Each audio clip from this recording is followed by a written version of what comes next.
আসসালামু আলাইকুম রহমতুল্লাহ। প্রিয় ফেসবুক কলিজার বন্ধুরা, আমার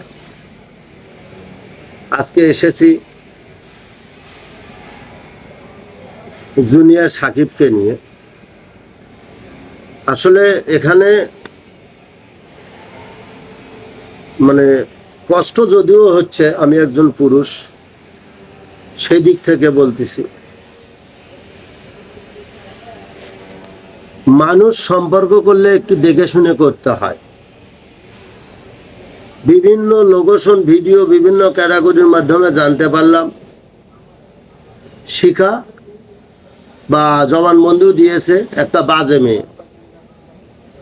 বিভিন্ন সোশ্যাল মিডিয়ায় সে বিভিন্ন, তার আগেরও স্বামী আছে, বাচ্চা কাচ্চা আছে। এখানে সবচেয়ে বড় কথা হচ্ছে যে সাকিব একজন গ্রামের ছেলে। সাকিবের একটু ভাববার বিষয় ছিল যে এটা হচ্ছে নারায়ণগঞ্জের মেয়ে। আরে ভাই, গ্রাম আর শহর অনেক ডিফারেন্স থাকে, অনেক ডিসকাস থাকে।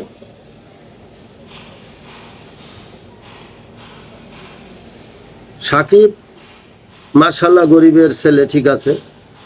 জুনিয়র সাকিব অনেক কষ্ট করে, যাই হোক, একবার ভাইরাল হওয়ার কারণে সে মিডিয়ার জগতে আসে, টিকটকে আসে, বিভিন্নভাবে আসে। ভালোই ছিল ছেলেটার জীবন। কিন্তু দেখেন, মানুষের হিসাবে ভুল করার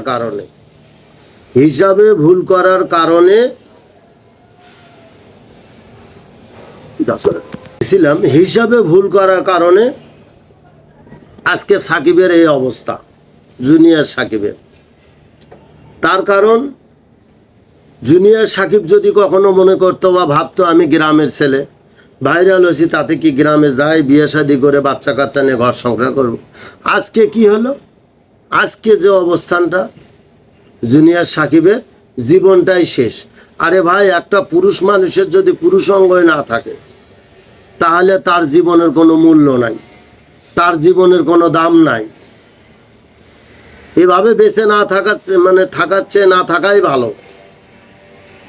শিখা কিন্তু পারতো, ওর ওইটা কাটে না দিয়ে, পুরুষাঙ্গ কাটে না দিয়ে জবাই করতে পারতো, কিন্তু কেন করে নাই? তার কারণ শিখা ওই টাইপেরই বাজে মেয়ে। তো যাই হোক, আসলে কথা বললে খুব কথাটা বা জিনিসটা দেখে বা শুনে খুবই খারাপ লাগছে। তো বেশি কিছু বলতে চাচ্ছি না, বললে হয়তো বা একটু নিজেকেও লাগতেছে, খুব কষ্ট লাগতেছে। তো সেই জন্য যে যেখান থেকে আমার এই ভিডিওটা দেখছেন, অবশ্যই জীবনে যা কিছু করবেন একবার নয় 10 বার ভাববেন। কথায় আমরা ছোটবেলায় পড়াশোনা করছি, কবিতা পড়ছি, একবার না পারিলে দেখো শতবার, কেন পারিবে না তাহা তুমি ভাবো একবার।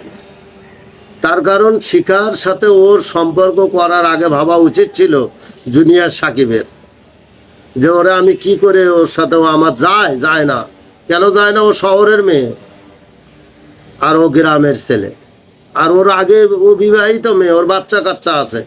আর জুনিয়র সাকিব হচ্ছে যে অবিবাহিত ছেলে।